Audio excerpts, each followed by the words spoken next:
Now that everyone's here, I'd like to call the Committee of the Whole meeting for Tuesday, June 13th to order. Please call the roll. Alderman Strelchak? Alderman Talaco? Alderman Meyer? Here. Alderman Hancher? Here. Alderman Bach?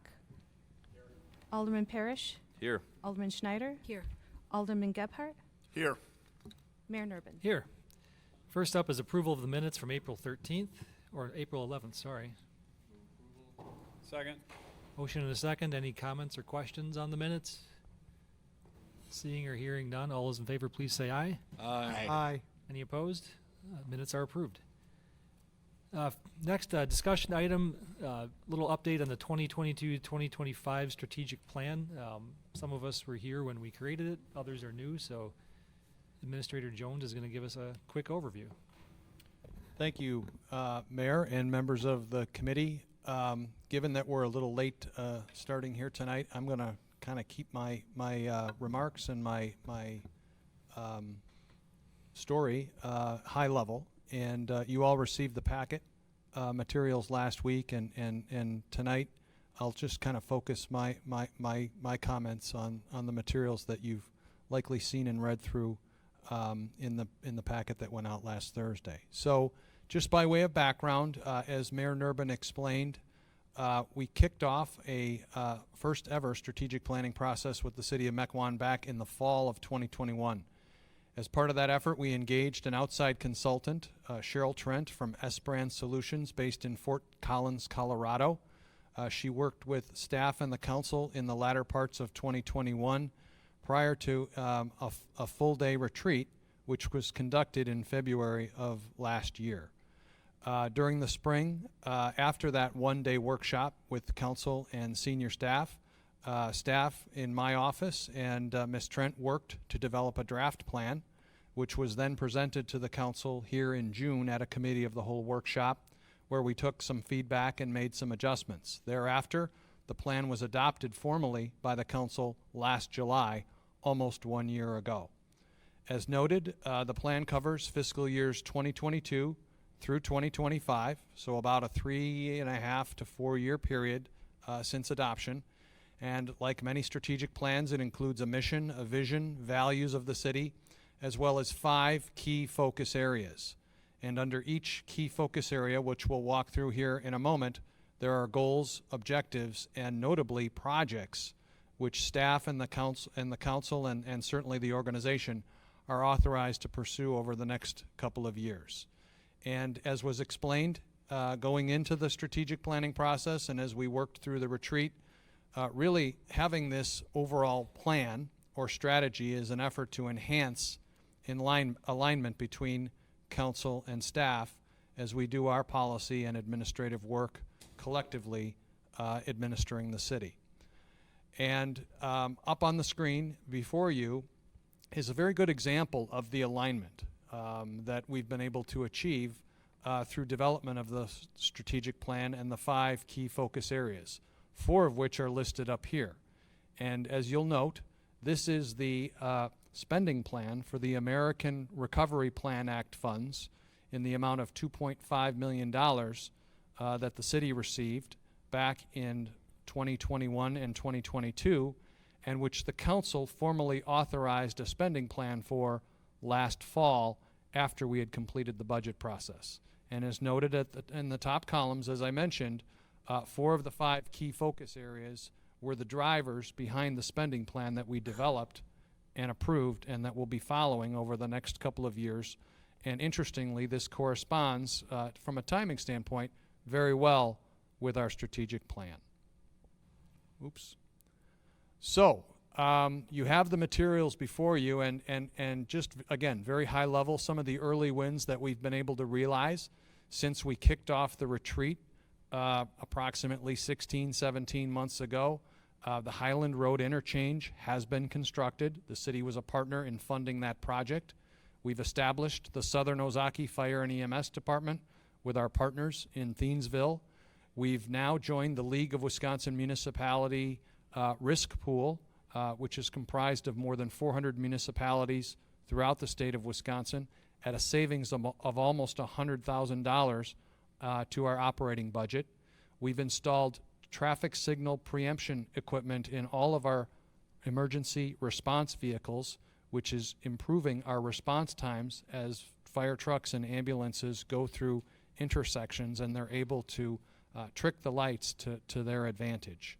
We're also in year 2 of the local road improvement program. We borrowed $5 million last year at 1.8% interest rate, and last year we completed more than $2.2 million worth of road work throughout the city on our local roads. As you know, we had a presentation on the compensation plan that was completed late last year, and we're now in the steps of implementing many of the preliminary recommendations. There will be a presentation here at the Committee of the Whole next month regarding future implementation steps that was previewed at the Finance and Personnel Committee meeting back in April. Lastly, as we'll all recall, we consolidated our emergency dispatch with Ozaukee County as of January 1st this year. These were all called out as specific projects in the strategic plan, and these are amongst the early wins that we consider to be beneficial to the organization and the community as we move into years 2, 3, and 4. In progress, we've got the Water Utility Master Plan, which will be moving forth to the Council, or rather the Water Utility Commission, later this summer. The Clerk's Office has purchased electronic poll books, which were authorized through the ARPA spending plan, and we'll be implementing those for the special election to elect a new state representative, a member of the Assembly, at a special election which will be taking place in July. Town Center public improvements, as we all know, are ongoing along Mequon Road and will be wrapping up sometime late this fall, and then streetscaping will be completed into the spring of next year.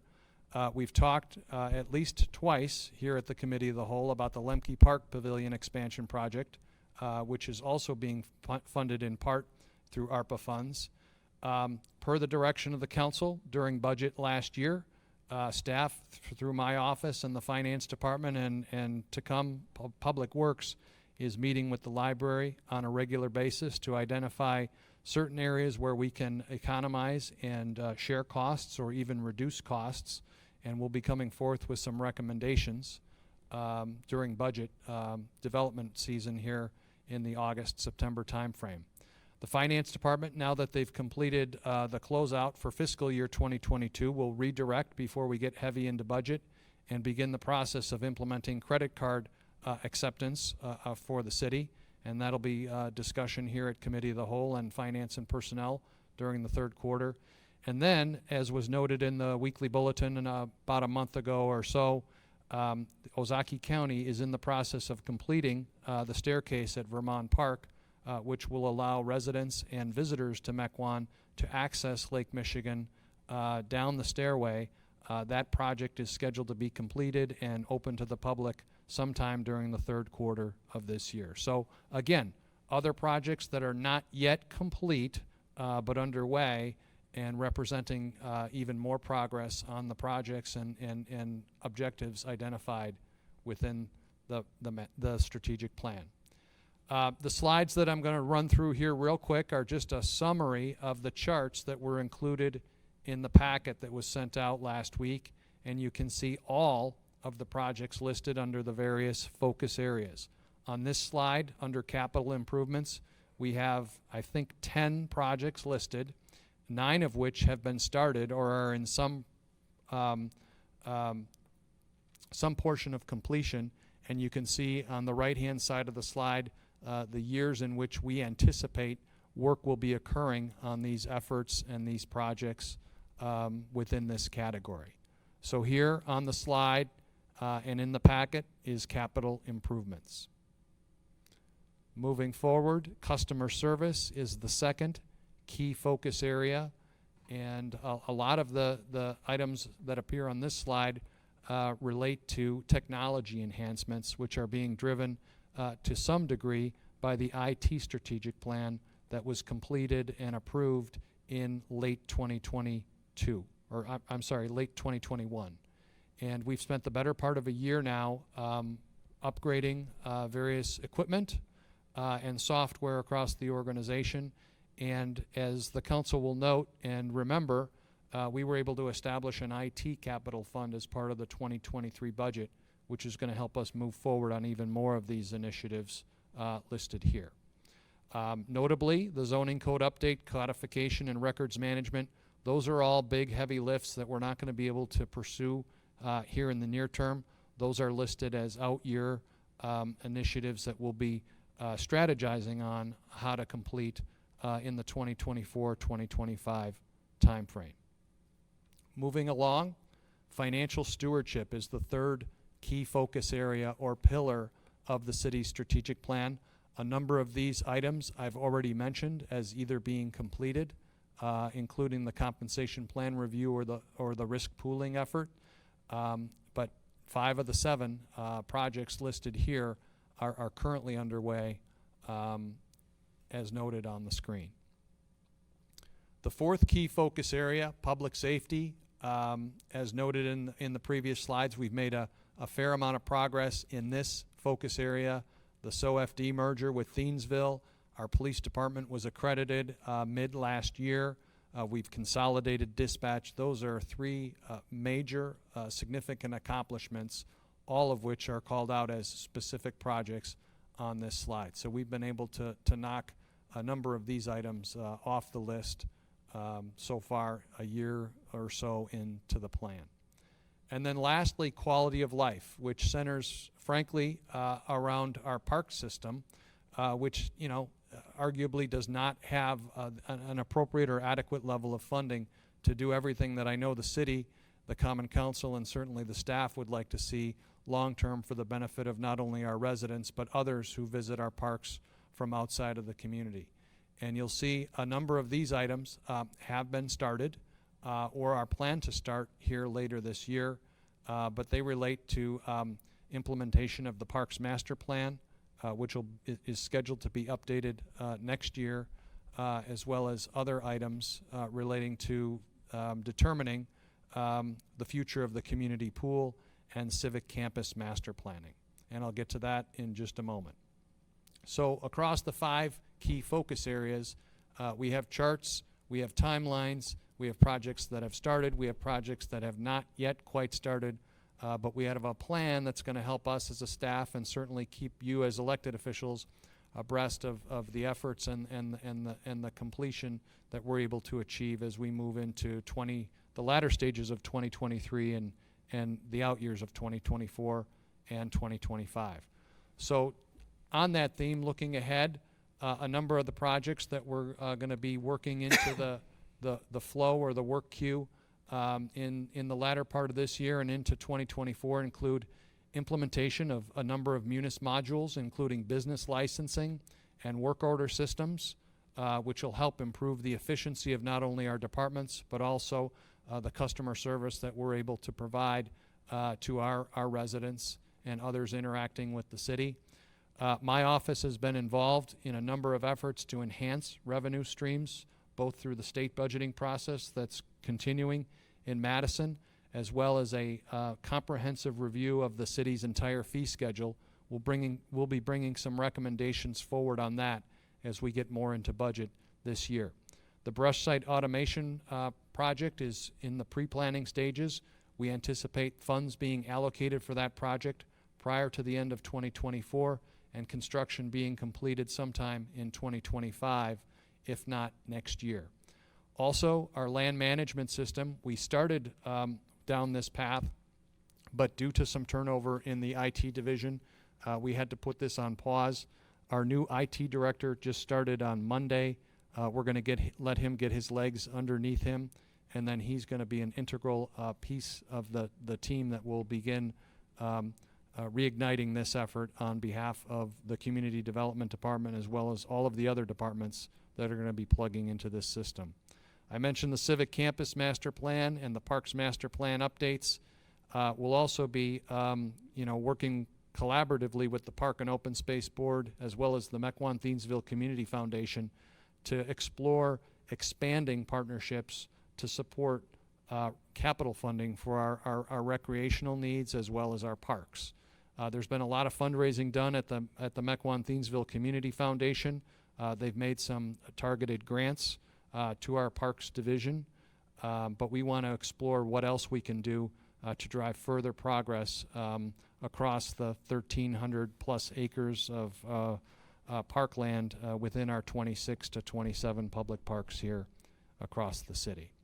So these are some of the more immediate projects that we'll be gearing up on as we look into 23, the latter part of 2023, and then into 2024. So kind of wrapping things up here, these are kind of the future steps that I see the council and staff may be considering as we go into budget in terms of both prioritizing the remaining projects that are contained within the plan, but also allowing us to stay on top of things so that we can remain accountable not only to ourselves, but the community that we serve. So in August, the 2024 budget process will be starting. Certainly during the workshop meetings that we're planning to conduct, there will be time available that we can carve out if we want to have further discussions on components of the strategic plan or certain projects that might need to be prioritized or moved around from a timing standpoint. In November, all of our efforts and focus will be on approving the budget for 2024, so we'll be busy in that August to November, October timeframe rather, and we may not be able to spend a lot of time on the strategic plan.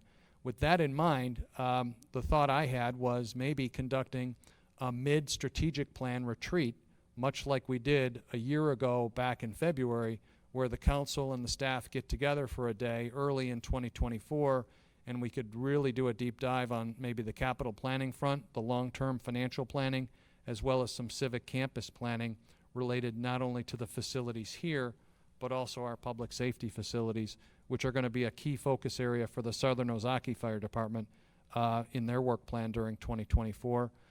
I would be happy to come back and give another annual update on the strategic plan mid next year, and then by 2025 we'd probably be in the phase of considering how we want to go about updating or crafting our second strategic plan as a successor to the document that we're working off of here today. So just kind of throwing this out here as food for thought for all of you.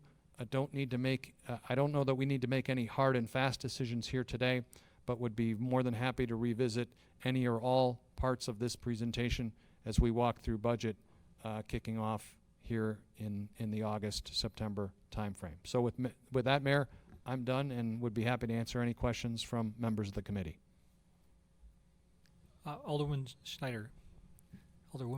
I'll just start with a comment. I'm really happy to hear that it was for lack of an IT supervisor that we paused the land management system, because that was one thing on this that alarmed me, because it is I think it's going to be such a wonderful and important part of city structure once it's initiated.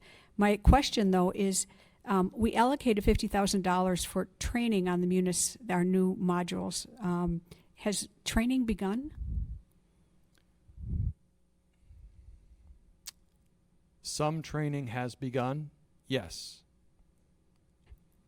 And that relates to the existing modules that we have in place. But some of the money that we allocated through the ARPA funding is training for the new modules that we're looking to incorporate. I mentioned business licensing as one module that we'd like to incorporate and offer up to the organization and to our residents. Work order systems is more of an internal module that we're also looking to activate. And then there's a human resources module that I think is also on the work plan, and then a citizen self-service module that may or may not be part of Munis that we're also looking to explore further. Thank you. In the past, we had some modules which we were paying for and not using because people had never really been trained in how to use them. So I'm happy to hear that that's underway. Good question. Thanks. Alderman Bach. I just want to say thank you. I know this is a lot of work. I don't know if there's been a history of this before in the city or if this was new. I can't remember. But I'm a big fan of operational kind of strategic plans. I think they give a clear roadmap to accomplish lots of goals and bring people together. So I think it's well done. Thank you. Alderman Parrish. Thank you, Mayor. Thank you, Administrator Jones. Thought this was an excellent report. I was thinking about last month's discussion about, we were talking about the staff reports and do we want those every month or quarterly or once a year? And I think this kind of wraps it all together. So I think in many ways, like staff accomplishments, as you update this grid, will be really important and almost in lieu of a staff report. So we know what they're accomplishing relative to the strategic plan. So that was one thought. Picking up off of what Alderwoman Schneider mentioned about the LIS system, and I understood why we didn't do it. That's a huge undertaking, and I remain concerned just about the impact it will have on staff time and resources, and remain open to outside help during its implementation so staff can get its other objectives done. Well, I very much appreciate those comments, Alderman Parrish, and as was shown on the screen relative to the ARPA plan, rather, that was approved last fall, we have a significant amount of money dedicated to that land management system project, not only developing a centralized database, but also procuring a system which will serve as the basis for those improvements for years to come. The number, I want to say, if I go back to the slide, is north of $500,000. And those ARPA funds do need to be spent within a specified period of time. So the clock is ticking. There's a built-in deadline that will drive staff's efforts relative to this particular initiative. And we're going to get the new IT director up and running. And he's going to play an integral role in us moving forward on this particular item. Had one more over here. Alderman Strelchak. Just to follow up for that, I think one of the things Alderman Parrish was asking was, do we have enough staff? Do we have enough space in their time to implement this system, or do you need something else? At least that's the way I heard it. Well, as part of the effort initially that kicked off late last year and went into early this year, we had been working with the consultant that helped us develop our IT strategic plan, Avero Advisors out of Tennessee, and they had taken on a phase 1 and a phase 2 contract to help us begin scoping the land management system. Due to staffing considerations, as well as other pressing deadlines, I mean, the consolidated emergency dispatch was a project that sort of came up late in the year, and we had to shift our focus on some projects due to other deadlines. We put that project on pause, and so we've been in touch with Avero Advisors. We anticipate continuing to use them to help us get to the solution that we ultimately need here for Mequon. So yes, outside help, consulting help, and potentially other non-professional help that we may need in terms of converting databases or scanning documents, more technical work and less high-level information technology work is also contemplated as part of this project. Thank you. Go ahead. What's the ETA and the timeline on the civic campus plan and what we're looking to do with it? I want to make sure that we're, keeping that at the forefront. We're talking. I saw the timeline up that you had on the board, but that's hitting right at or after budget. I was hoping that would hit earlier this year. I expected to see something come through, like the RFP info early this year, so that we could at least understand what we want to do with the civic campus as we're being asked to go into another budget cycle. And you know where I'm going with this kind of long term. You know what my end goal is.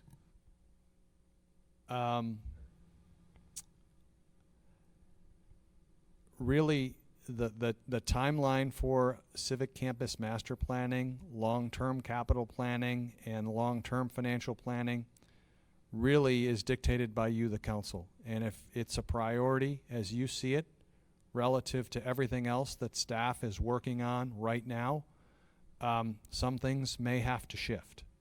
But we're in the middle of a lot, as I've outlined here throughout the presentation this evening, I'm thinking this might be the opportune time after we get through budget. Relative to civic campus master planning, it's probably going to involve a significant level of discussion regarding debt financing, borrowing money to fund any improvements. It's going to tie directly to the future of this building, City Hall, the future of the pool, and whether that gets rebuilt or relocated. And that's going to have a bearing also on our conversation relative to our public safety center, as well as East Side Fire Station number 2.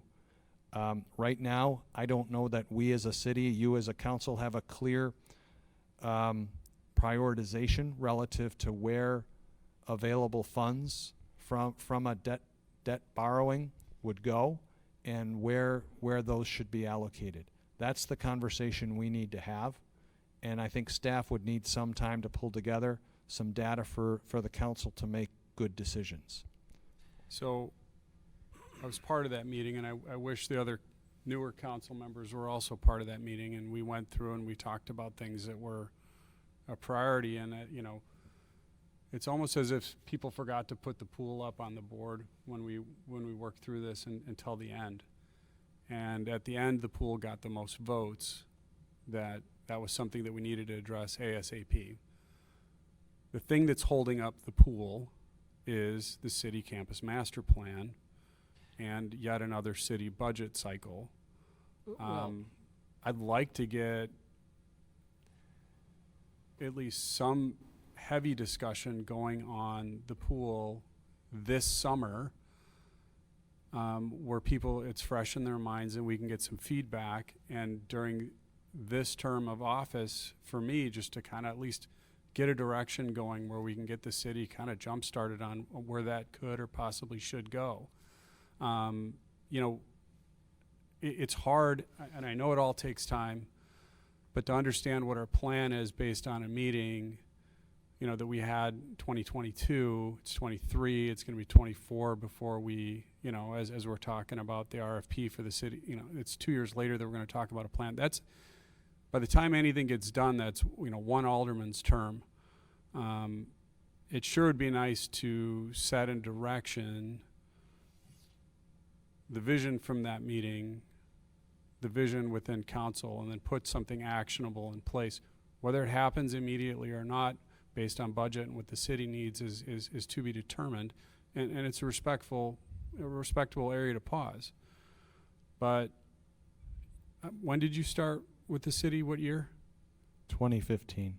2015. And I think it was like 2016 or 2017 you showed us pictures of the pool locker room and talked to us about an upgrade at the pool and how that really needed to be addressed, whether it was a year or 2 to 3 years after that. I've been on board for upgrading the locker room over at the pool and some of the basic core facilities, changing stations, places for people to go with children to enjoy the community pool within our city. We're starting to get comments on the fact that people aren't using our pool because our pool's outdated. It's in poor maintenance. It doesn't have some safety considerations that other communities, nearby communities that people can choose to build a house in or invest in when they come to the area have. And it's a hot button for me. So whatever I have to do to work with everybody here to try to set this as a priority for the civic master plan, to understand what we're doing at the pool and start some fundraising discussions and everything else, I would love to respectfully do. You've done a great job within the city. You've put together the fire department. Everything on that list that you have listed as accomplishments, it's a lot of work and it's a lot of things that have been done.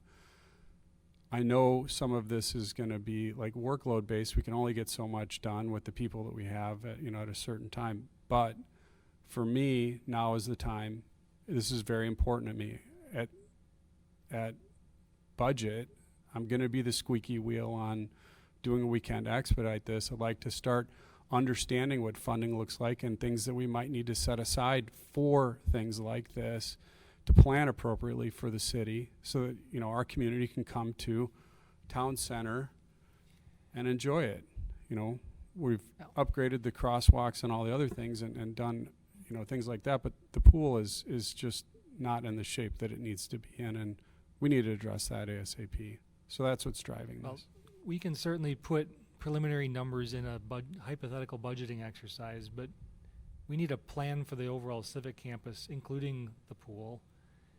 And that's not going to happen overnight. I think it's not just administration. There's other staff. The key staff members in community development and public works have been more than occupied getting the town center road project up and running, which was no small feat given the lax performance of our contractor getting that initial planning done, and now we're in the middle of executing it. I think we'll cap that off. That'll end in the fall.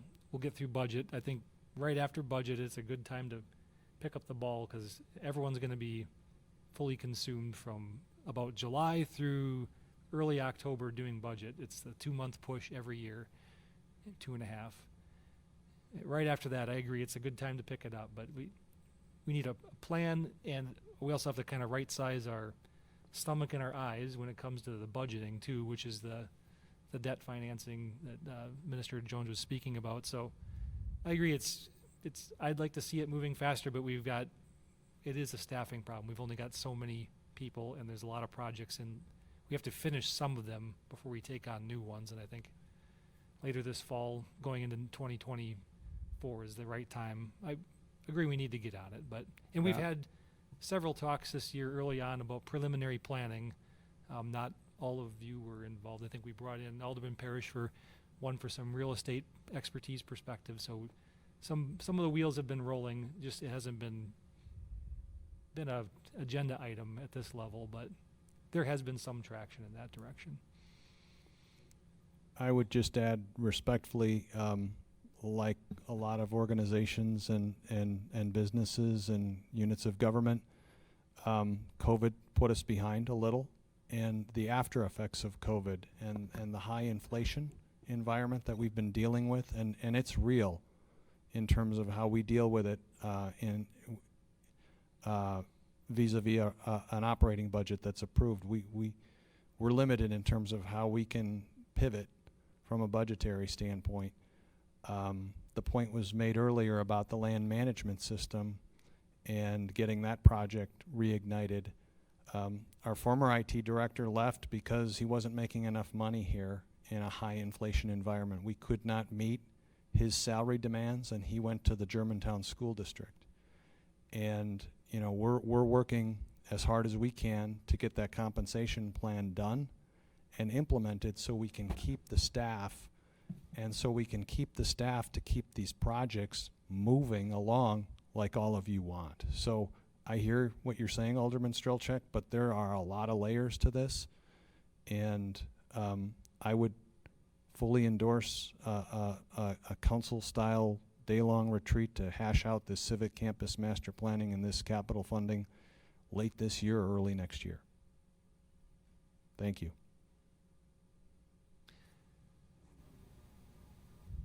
Any other comments or questions? Otherwise, we do have one more agenda item to touch. Yeah. Oh, go ahead. Yep. Go ahead. I just Alderman wanted Hancher. to lend my support to having another retreat because I think it's healthy for us to get together as a group to really go over what we need to discuss. There's new members on the council, and everybody get put up to speed, and I think it's a healthy exercise to always revisit it, to see where we're going, see where we've been. So I'm in full support of having another retreat like we did in 2022. Okay, we can certainly confirm that during the budget process if the council's so willing. We'll do it. All right. Hearing and seeing no more comments, we'll move on to thank you, Administrator Jones, for the report and the good thank you. questions from the council. Next up, we have a resolution item to discuss, resolution adopting and implementing the City of Mequon Municipal Emergency Operations Plan.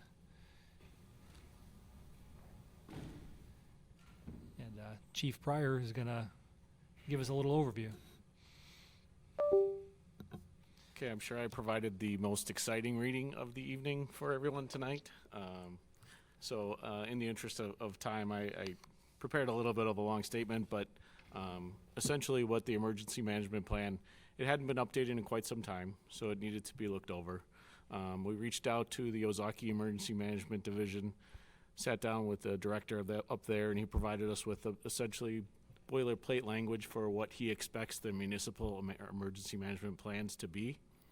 So we took that information, we took our old city emergency management plan and combined the two things together and really made that into the document that you were provided through your email. So the purpose of the plan really is to help the city officials carry out their duties during the event of emergency. It's our playbook. So it's a resource guide, it's a playbook. It provides that link between the city and the county, and then it gives the ability of the county to provide resources to the state and the federal level. So essentially what we did was combine those two books. I used the boilerplate language that was provided by Ozaki Emergency Management, and then rolled in all of our changes that we need to make at the city level. Our city ordinance provides for emergency management. That's section 2621. Details how local emergencies are administered. The mayor appoints the director of emergency management, subject to confirmation by the Common Council. The order of succession in the event that the mayor is unavailable to respond is first it's the president of the Common Council. If the president of the Common Council is not available, then the Public Welfare Committee chairperson is in charge. And whenever it's necessary to respond to an emergency that we don't have adequate ordinances for, the emergency management team can step in and enact those orders that have to be then followed up by the Common Council. So the procedures outlined in this plan serve as a link to the Ozaki Emergency Operations Plan, as I mentioned. I'm skipping around in my notes, as you can see.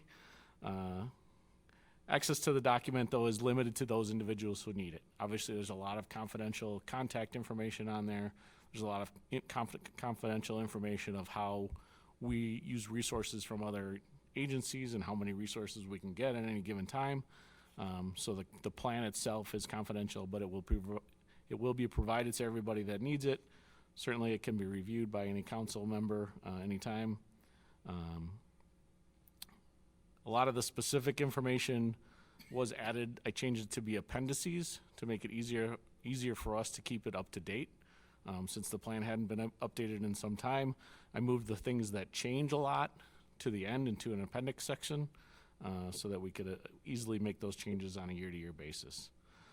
Last month, the Public Safety Committee discussed this and got a chance to review it, and then we brought it before you tonight for your consideration. Any questions? Any questions from the committee? It's more important for us to know that it exists, and not that you have to memorize everything in it, but in the event of an emergency, it's a good reference for what's expected of us as elected officials and to know how things operate and such. So it's good to be aware of, and hopefully we never have to use it. But it's good to be prepared in case we do. So when I get a phone call from the city attorney at 3 a.m, like I did when COVID came around, we will have everything ready to go. So Perfect. Alderman Bach. Yeah, I think I brought this up at the public safety too, and it's a great plan. And it's nice that all the communities have the same plan. But the question in my head is, do some people in this group or others need some crisis training? So say you had we're all familiar with things that have happened in local communities, and hopefully it'll never ever happen in this city. But if there's a mass casualty event, there's people in this council that will have major roles, and maybe this happens, but some practicing, some reviewing, maybe you do that already, but it probably would be wise for some of that at some point from my point of view. That's my only. Yeah, so I did reach out to the Ozaki Emergency Management Director, Scott Ziegler.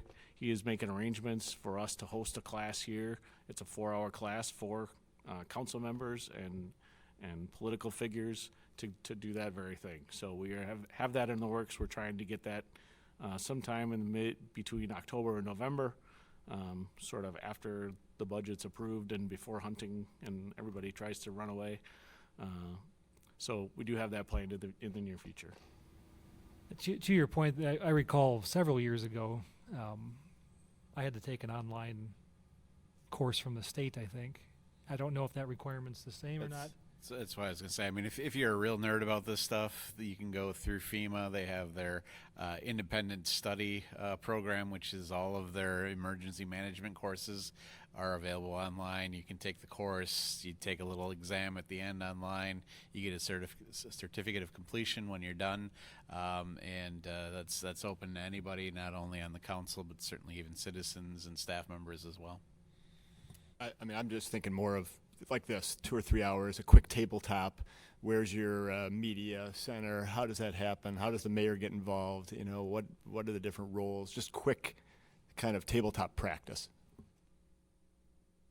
Yeah, so we'll see what this course brings. I've taken a lot of these courses. I've never seen the structure for this one. This was the one that the emergency management director recommended for you folks. So.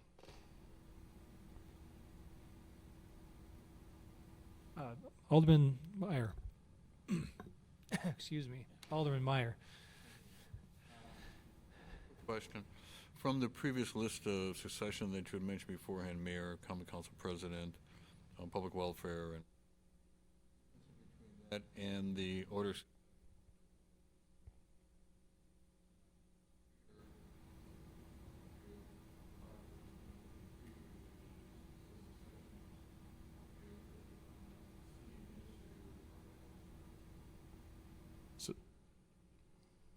So if there's an emergency, the mayor appoints the acting emergency management director, and then that committee meets, and that committee is comprised of the city administrator, the current, if it's the mayor, or the council president, or the public welfare committee chairperson. That person is on the committee as well. So did I answer your question or no? Yeah.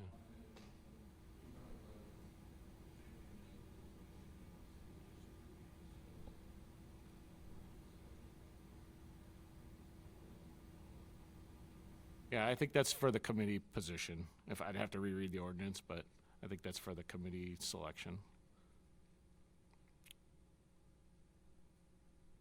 Any other questions?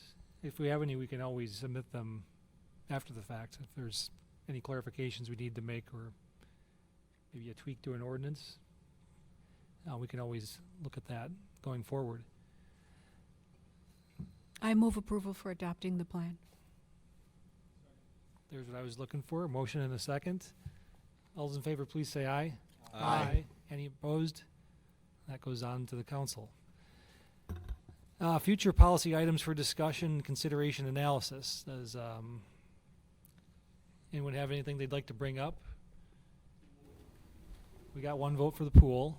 Okay. I think we've got a plan for that, but thank you.